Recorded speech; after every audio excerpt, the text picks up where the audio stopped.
Good day, students. Today we are going to discuss about the relationship between history and culture, and the interrelationship between the two is essential for understanding the rise of cultural history as a discipline as well.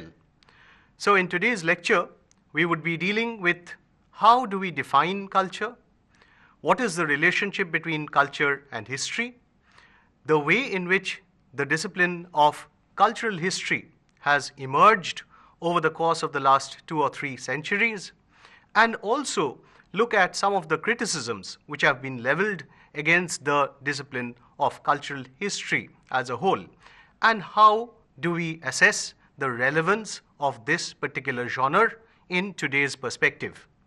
So, how do we define culture? Culture, as we know, is a very broad concept, and it is also an elastic and a very flexible and dynamic concept, which is almost constantly changing.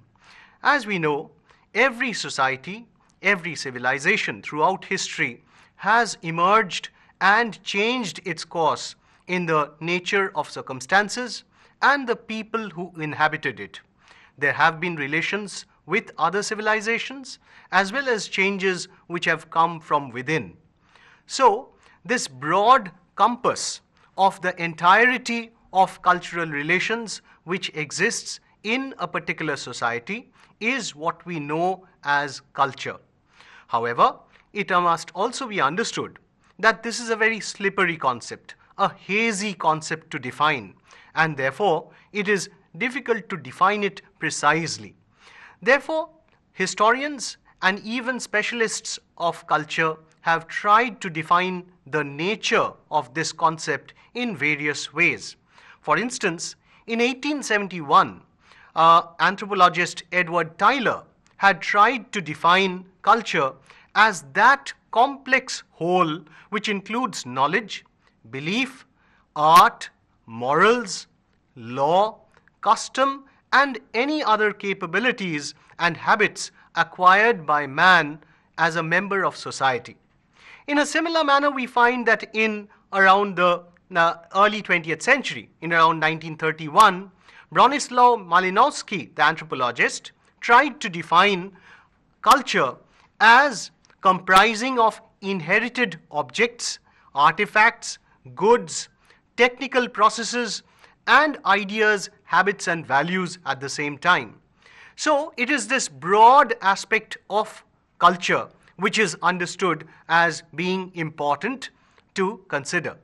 As we all know, history as a discipline, since it looks at various past societies and past cultures, it obviously means that cultural aspect of human life is a part of history as well. So this implicit and explicit connection between these two concepts, that is history and culture, exists as we know for the circumstances that have been stated by us. So, what is cultural history? Now let us turn how to explain this particular variety and how it has emerged over the course of the last 2.5 centuries.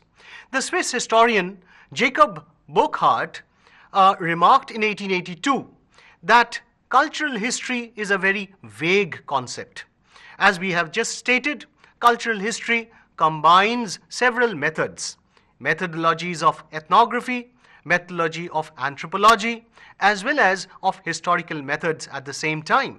So the cumulative deposit of cultural traditions, artifacts, objects, and various other consumptions of culture across time have been a part of historical experience, and this is understood to be a very important facet of cultural history.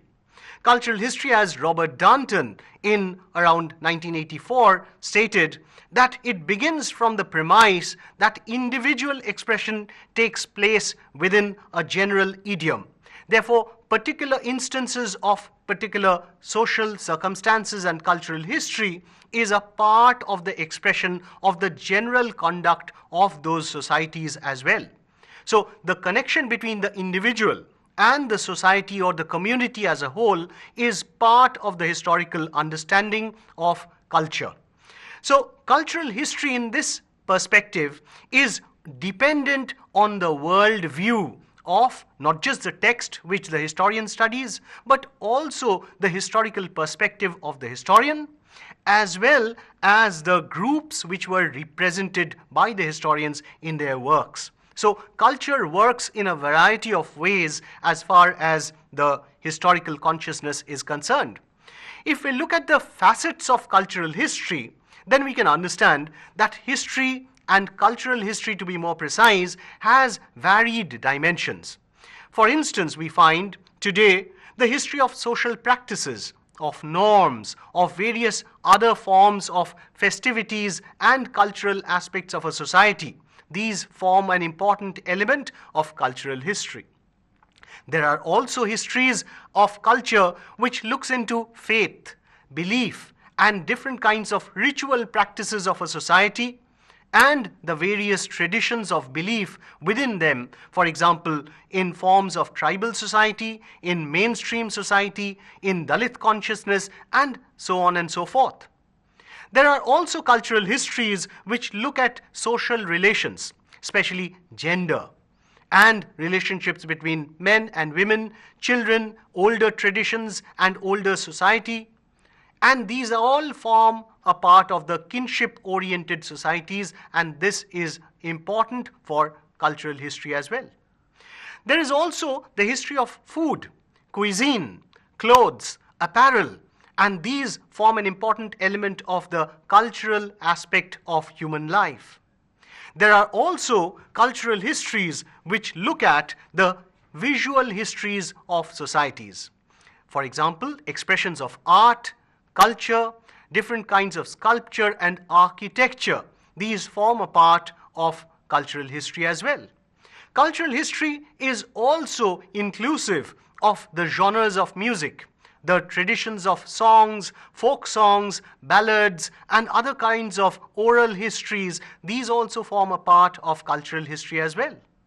Cultural history also includes examples such as performances, theater, films, radio, and other kinds of performative genres. And this is also an important part of cultural history as well. Cultural history includes the history of households, the history of domesticity, the history of the private and the public sphere, as well as the representational modes that we find in such aspects.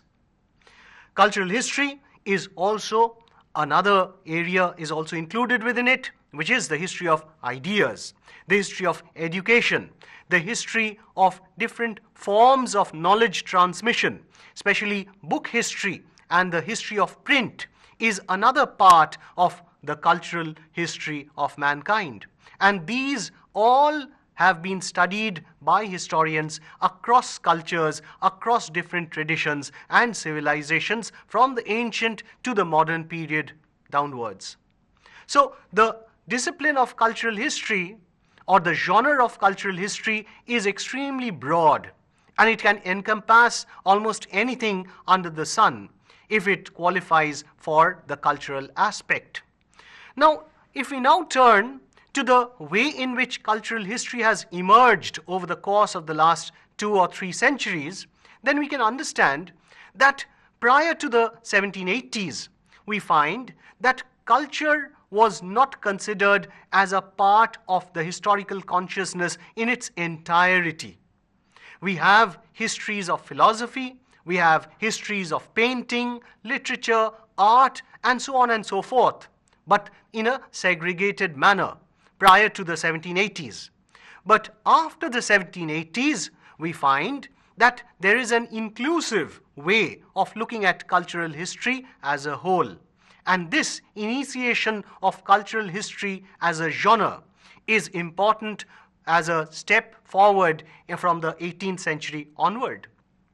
We find that the histories of various societies, nationalities, and even continents have been looked at by historians from the 18th century onward. Especially in the 19th century, we find that in specific contexts, For example, in Britain, the idea of culture became important. In Germany, the context of the historical understanding of Kultur in the German consciousness became extremely important with the idea of Hegel and others.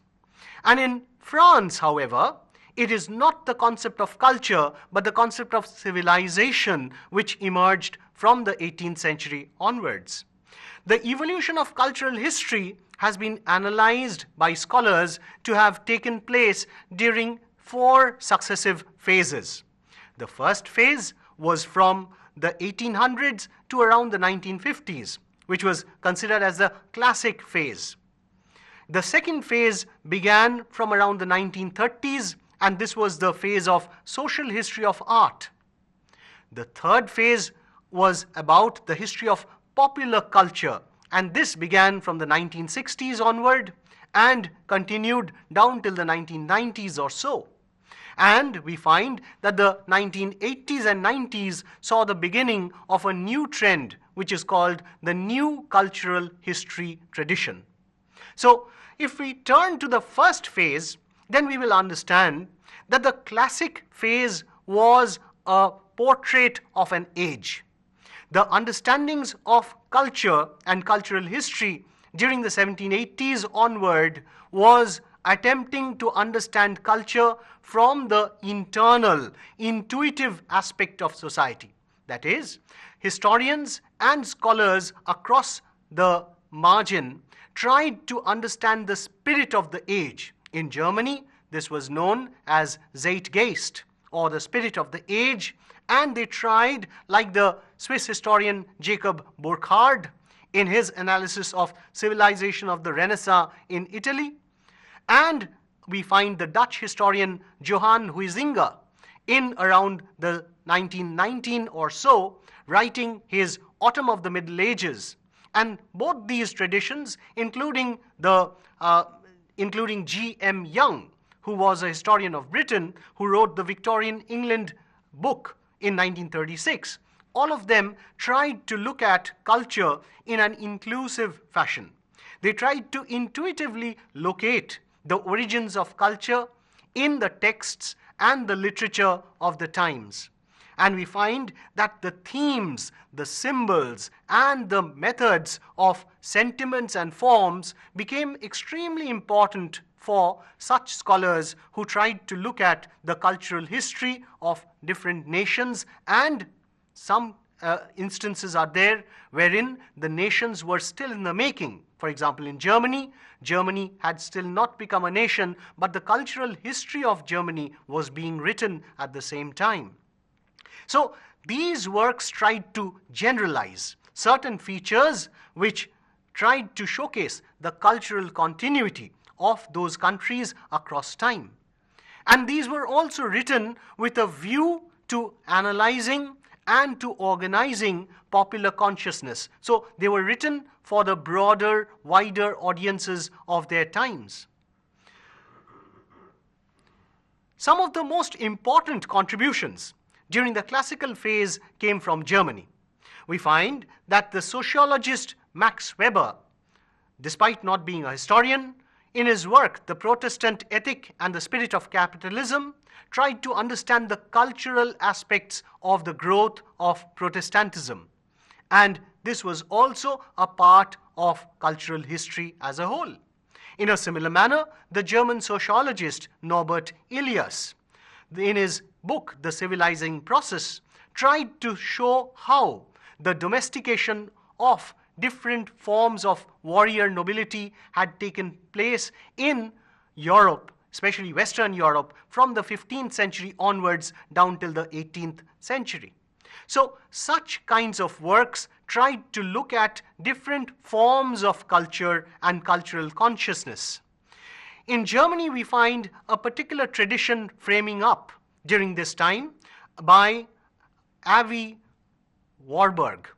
And Avi Warburg was one of those personalities who, through their influence, tried to gather together a number of intellectuals at Hamburg in Germany, whereby a new type of consciousness about discussing themes related to culture began to be discussed. They tried to fashion a new terminology, Kulturwissenschaft, which means the science of culture. And this became an important influence on the development of cultural studies and cultural history as a whole. We find that the diaspora of these individuals who were connected with the Hamburg movement later on, especially during the interwar period from the First and the Second World War, led these scholars to spread ideas about cultural history in different parts of the globe. In fact, some of these members went to US and others went to Britain, and they initiated studies about cultural history. For example, Edgar Wind and Erwin Panofsky were some of the members who tried to sponsor and lead this analysis of cultural history.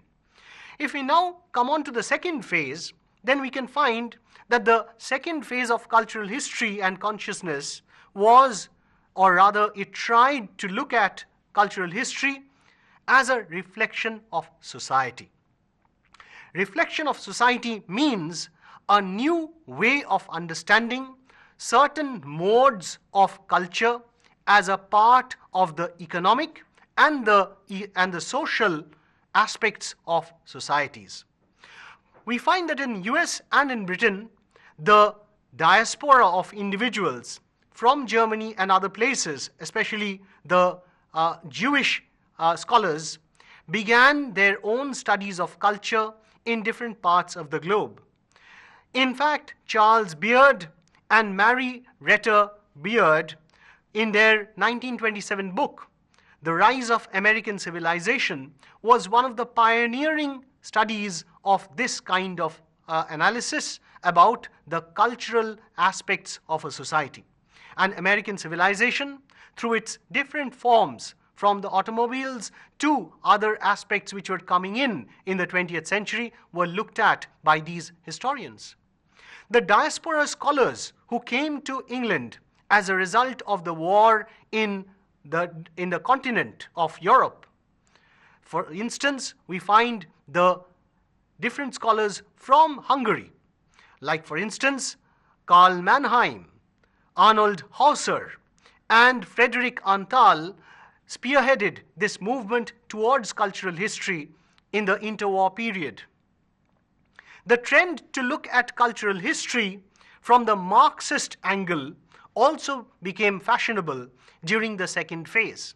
And the base and superstructure analysis, that is, the society and economy forming the base and culture as the superstructure of society, was an analysis which became important to cultural historians of the early 20th century and the second phase of historians.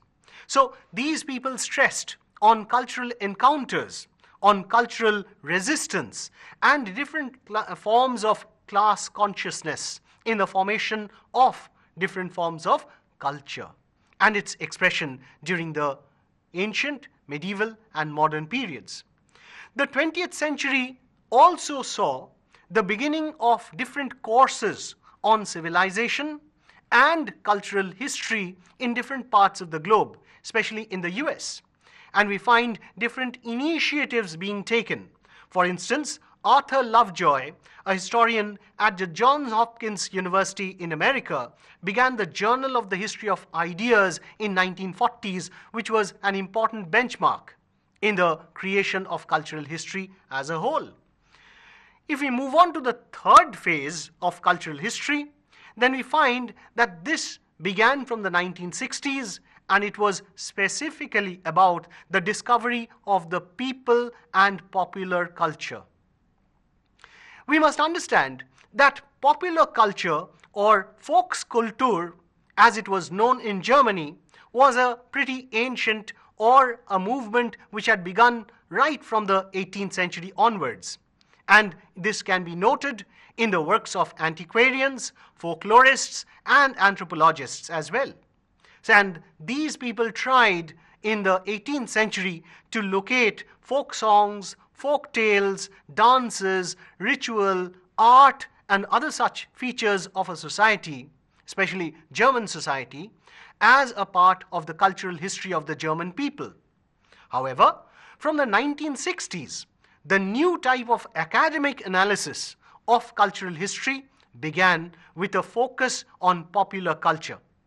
This came as a reaction to the high-handedness or the emphasis on high culture in the works of the previous scholars. So the 1960s cultural turn took the people and the academics towards the analysis of popular culture, who had been left out from the analysis of history till that time. Moreover, cultural history during the 1960s was also paralleled by another important development, which was the development of the genre of cultural studies. And the cultural studies genre began mainly in Britain at the University of Birmingham, and the formation of the Center for Contemporary Cultural Studies under the leadership of Raymond Williams, Stuart Hall, and others became very influential as a mode of understanding culture from a multidisciplinary perspective, not just from the historical perspective. So after the 1960s, the movement towards cultural studies has taken part in analyzing culture from different angles across the continents, from the US to South Asia and Africa. Different departments have been formed which look at culture studies as a whole. In the field of cultural history, however, we find that the 1960s was extremely significant. E.J. Hobsbawm, who was a pioneer of cultural history, wrote a book in 1959 which was termed The Jazz Scene. And this important book tried to showcase not just what it means to be analyzing jazz music, but also how and why people listen to it, what kinds of people listen to such music, what were the modes through which business was conducted through jazz music, and also they tried to emphasize, or he tried to emphasize, on how jazz represented a form of resistance, a social and political protest. This had an enormous influence on cultural history as a whole. However, the most important impact that was made in the 1960s was from Edward Thompson's extremely path-breaking study about the making of the English working class. And this particular book, written from a Marxist analysis point of view, tried to look not just the formation of the English working class, but also examined popular culture which was present among these groups and the ways in which such forms of culture were expressed. So E.P. Thompson was an important influence on cultural history in the 1960s. The history workshop movement, which began in the 1960s, again was another feature which was important, and this was begun at the Ruskin College at Oxford. And the students who went to this particular college, especially under the leadership of Raphael Samuel, tried to begin a new genre which was looking at history from below. So working class movements, working class cultures became a part of the consciousness of cultural history from this time onwards. The important influence was that it was not just restricted to Britain, but the influence spread far and wide from America down into India and other parts of the globe. So cultural studies and cultural history began to be written more and more from the 1960s onward. The French Annales School of History, which had emerged from the 20th century, was also an important influence on the shaping of cultural history. We find that the 1980s particularly saw the creation of the history of mentality, or the history of mentalities as it is known. So the Annales School, especially under the leadership of Marc Bloch, Lucien Febvre, and also the later historians like Fernand Braudel and others like Jacques Le Goff and others, tried to showcase a longue-durée form of historical consciousness which was new for the period. So cultural history began to achieve a new mode of representation. The 1970s and later also saw the emergence of a cultural and anthropologic turn. And this anthropological turn in cultural history came as a result of the influence of a number of anthropologists, the most important among whom was Clifford Geertz. And Clifford Geertz's study on the interpretation of cultures became extremely significant as an influence on cultural historians of the time. So, particular instances of a certain culture were represented, and through those, the key meanings of that culture were sought to be analyzed by historians. Clifford Geertz, for instance, had a very important impact on Robert Darnton, and Robert Darnton's famous book, The Great Cat Massacre, was especially one of the path-breaking studies which began to showcase how anthropological methods could be used in the analysis of cultural history as a whole.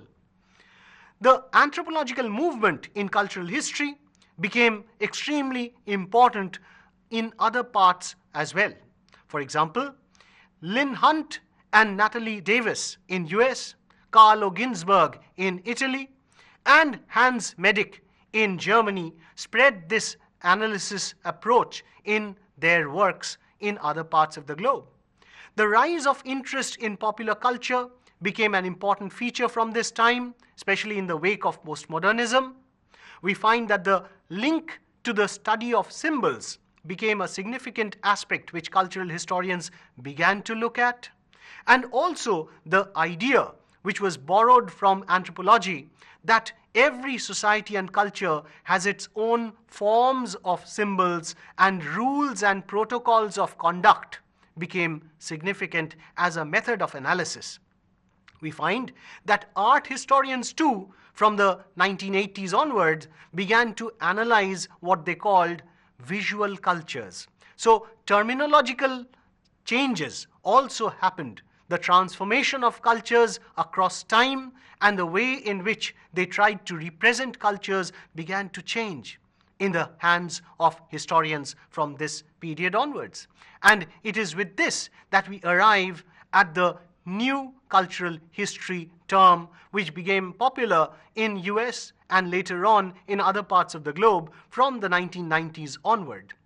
So, what are the key concepts which have been analyzed by cultural historians?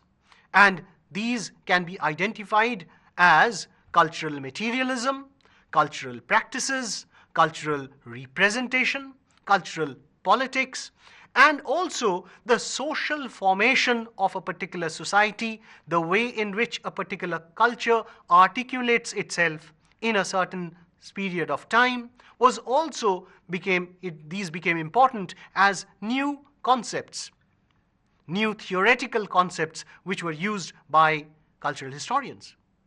A very major analysis of cultural history also came in with the triad of culture, knowledge, and power being established by sociologists like Michel Foucault.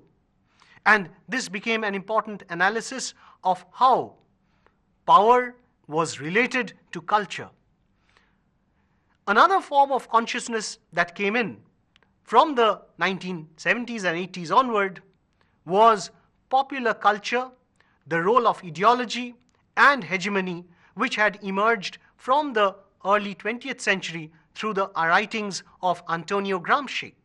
And these began to influence cultural historians in a major way from the late 20th century onwards. So subjectivity, the analysis of cultural texts, the ideas of borrowing, appropriation, and synthesis of culture, these became important for analysis of their study material. If we look at the criticisms that have been leveled against cultural historians, then we can understand that cultural historians tried to essentialize. They were impressionistic, and they were also subjective and anecdotal in their analysis. This is a criticism that has been leveled against them. Marxist historians also critiqued the cultural aspect as being almost very airy. That is, it was divorced from the cultural and social realities of the time. And therefore, the analysis of culture needed to be grounded according to the social and economic realities of the time. So these were criticisms which were leveled. So can we at all study cultures in a very dispassionate manner as a part of cultural consciousness which is not homogeneous, which is heterogeneous in its nature? So the idea that cultural history can be plural, it can be heterogeneous, is something which has been looked at by modern historians as a response to such criticisms. We also find that the binary opposites that have been analyzed by several scholars between the high and the low, the literate and the illiterate, between the rural and the urban, between old and young, between the popular and the elite cultures, these have been broken down to a certain extent. And the idea that there was overlaps between the two became important from the late 20th century analysis. So the ideas that cultures were in a process of transition, they tried to move ahead with time and evolve and transform themselves on the basis of the actors, was significant for an analysis of cultural history as a whole. So if we now turn to the conclusion, then we can say that cultural consciousness and cultural history as a whole is a genre of history which is extremely significant and important, although it has its own share of criticism. But despite that, we find that the evolution of cultural history as a genre from the 18th till the 20th century and even down today in the 21st century is extremely significant. And this forms an important analysis of historical methods. Thank you so much.